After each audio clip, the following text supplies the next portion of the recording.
When you look at the way it really works, the presidents, prime ministers, and heads of NATO, etc., are nowhere near the top of this global pyramid. They're some way down.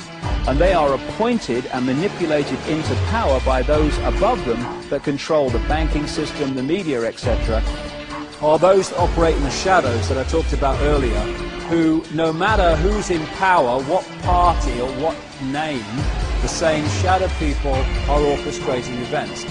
This country is owned by 800 or 900 people who run everything, do everything, control everything. They have this guy, Clinton gets in, fine, we can deal with him. Kerry gets in, fine, we can deal with him. It's just in the wind, it's a little reed like this. It's all one big ownership class. And if you take the two-party systems and you lean them up against each other, this is basically the arch. Their force going together keeps them together and makes it become a very strong, stable platform on which they can build their hierarchical New World Order system. Okay? So the current two-party system has been dominated and bought up and controlled by the elite that sits atop it. People talk to me about, the issue of Republican versus Democrat, as if they don't get it. And I say, look, here's the way you get it. It's organized crime.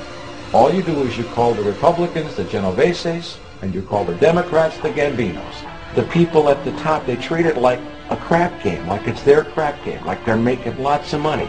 Occasionally somebody at the table shoots each other, but the moment anything threatens their crap game, they all unite to protect it. They're both controlled by the same financial, economic, corporate interest.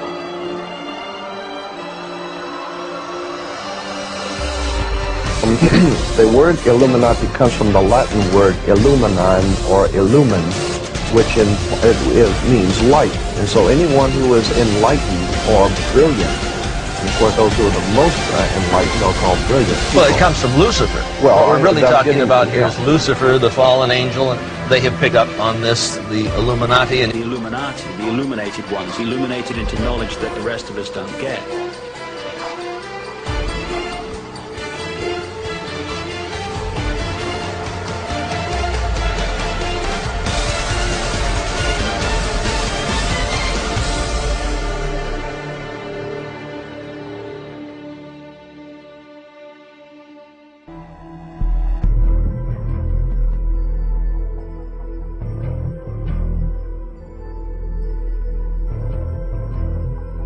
A cult when 36 of the 50 signers of the Declaration of Independence, all of the generals in Washington's army, and everyone that participated in the Revolutionary War were basically Freemasons.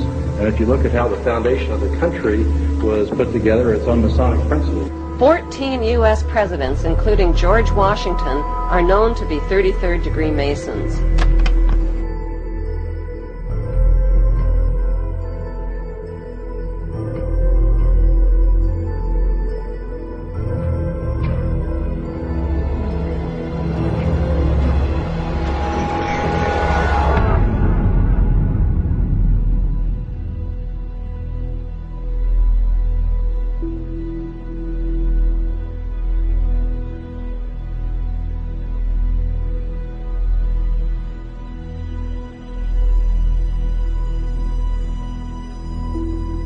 The first royal member of the Freemasons was Frederick, Prince of Wales. The latest members include Prince Philip, the Duke of Edinburgh, and consort to the current Queen of England, Elizabeth II, who herself is a grand patron to the Masons. However, behind closed doors, the Freemasons were free to indulge in the secret rites and rituals handed down to them by their ancestors, and these became the basis of their levels of membership, called degrees.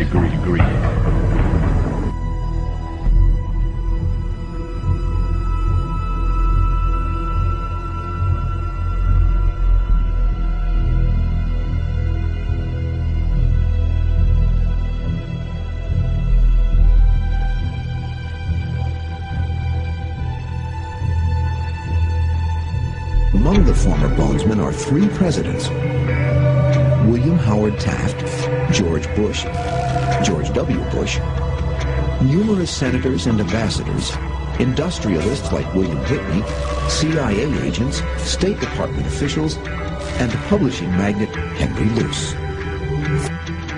2 centuries Skull and Bones has produced the stewards and leaders of the American ruling class, the Eastern establishment, elite core of diplomats, spies, Supreme Court justices, senators, presidents. You were both in Skull and Bones, the secret society. It's so secret we can't talk about it. You both were members of Skull and Bones, a secret society at Yale. What does that tell us? Not much, because it's a secret.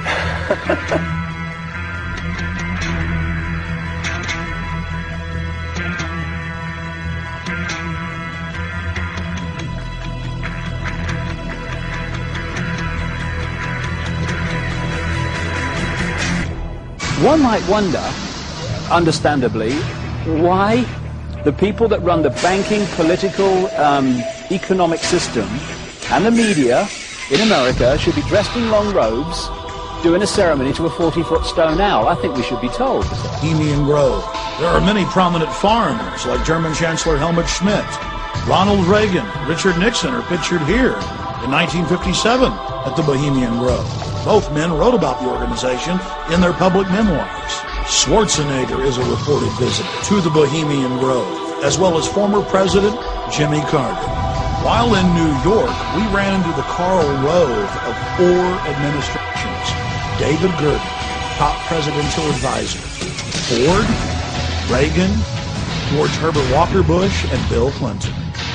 We couldn't believe our luck. It just so happens that David Gurdon is also a prominent member of the Bohemian Grove, the offshoot of Skull and Bones. This insider of insiders, a staple of the White House for 22 years, got very upset when we brought up Bohemian Grove to him. He didn't deny its existence. He didn't deny that he was a member. He didn't deny the rituals. He just became angry and didn't act very gentlemanly. Have you been there for the ceremony with the cremation of care? Frankly, I don't think that's something I need to talk to you about. I don't know anything to do. But what about the ritual? Is the ritual genuinely?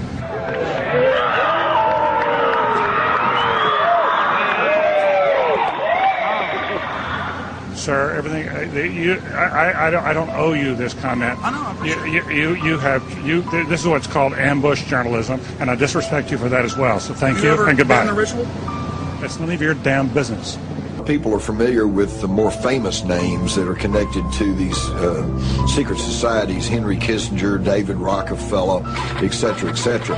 But there are literally hundreds of top-level, very powerful people who are at the inner core of these secret societies.